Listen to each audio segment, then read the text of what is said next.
Hi, I'm Nir Eyal, and this is the Near and Far podcast. This podcast is about business, behavior, and the brain.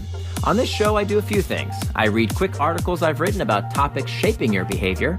I interview authors of books I enjoy, and from time to time, I devote episodes to answering your questions. If you want to ask me a question, visit the podcast page on iTunes, go to ratings and reviews, and ask me a question by leaving a review. I promise to read it and possibly include your question in a future episode, so please, ask me anything. Now, enjoy the episode, and for more, you can always visit me at nearandfar.com.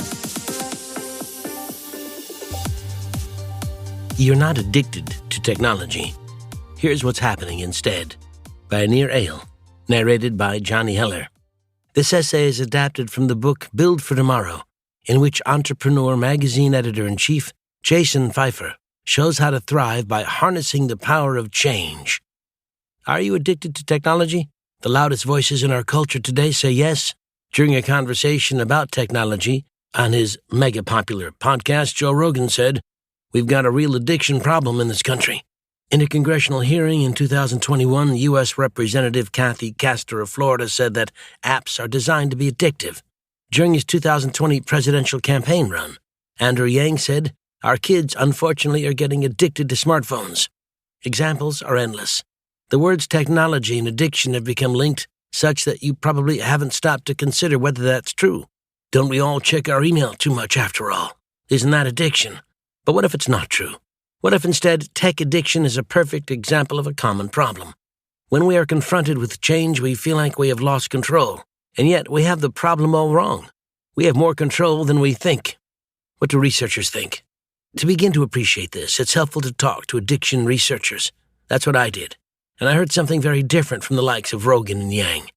A lot of the time, these concerns about things like internet use or social media use haven't come from the psychiatric community as much as they've come from people who are concerned about technology use, said Liam Satchell, a senior lecturer in psychology at the University of Winchester in the United Kingdom, who specializes in methodology and mental health.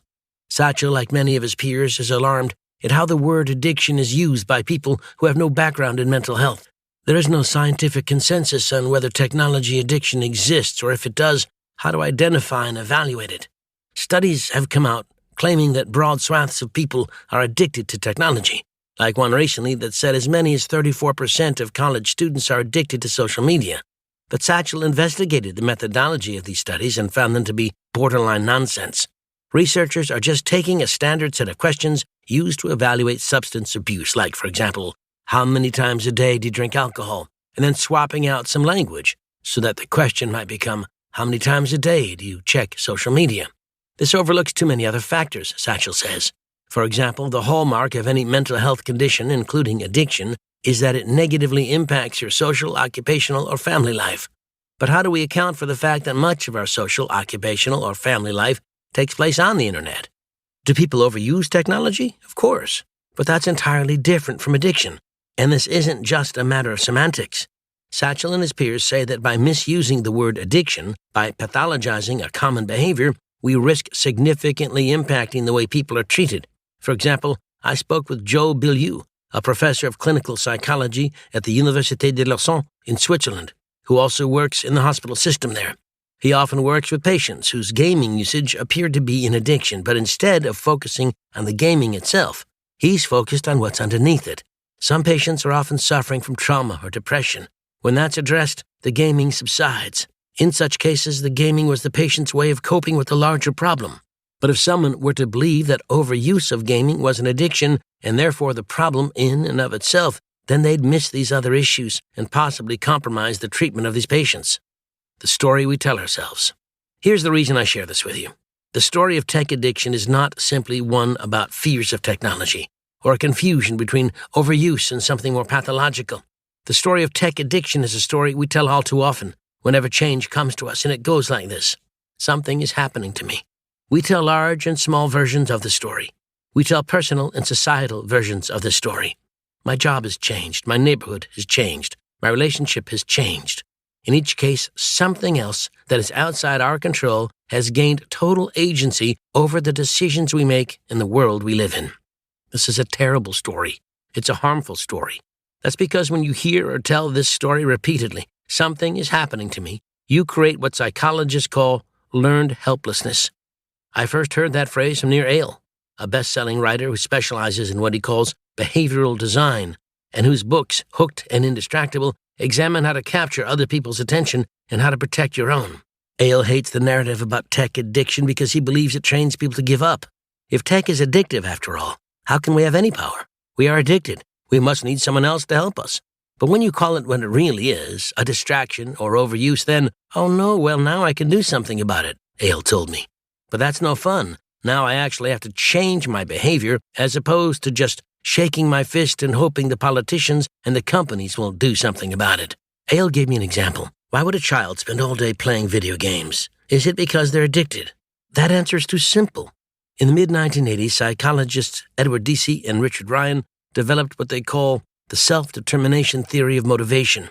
It identifies 3 innate human needs: competency, autonomy, and relatedness. We need these things to feel happy and in control, and students rarely have access to them. A classroom can make kids feel incompetent. The endless rules of school and childhood sap them of autonomy, and the constant overscheduling of kids' lives can inhibit their ability to relate with peers on their own terms. So what do? They find autonomy, competency, and relatedness in a video game instead, where they can master the virtual world, do it on their own terms, and connect with their friends. Therefore, if a parent wants to solve the complex problem of video game overuse, they cannot focus solely on the gaming itself. They must create an environment where their kid has more control over their lives. Reclaiming control. As adults, of course, we do have more control over our lives. Things do not only happen to us.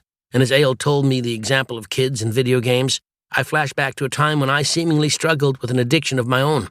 I was hooked on Twitter. I checked Twitter every few minutes at work and then carried that habit home with me, which aggravated my wife. But now that I'm thinking about those 3 psychological needs, autonomy, competency, and relatedness, I'm realizing how little of them I had back then. The company I worked for at the time had strange and burdensome policies, like making everyone switch desks every few months, which stripped me of my sense of autonomy. My bosses could never agree on what they wanted, which meant they were impossible to please, which killed my sense of competency. And because I was so sour, I felt disconnected from most of my coworkers, which meant no relatedness. What did I do as a result? I found all those things on Twitter where I felt in control, confident, and connected to a community. Then, change came to me. I was fired. My boss decided, reasonably, that I wasn't performing well and wasn't fitting in with the office culture. I was embarrassed about this at first, but then realized how freeing it was. I started doing work I loved on my own terms, and I connected with others who had a similar passion. In turn, my Twitter use dwindled to near nothingness. I put that energy toward more constructive pursuits, and the crazy part is, I could have started all that progress much earlier. I could have quit that job.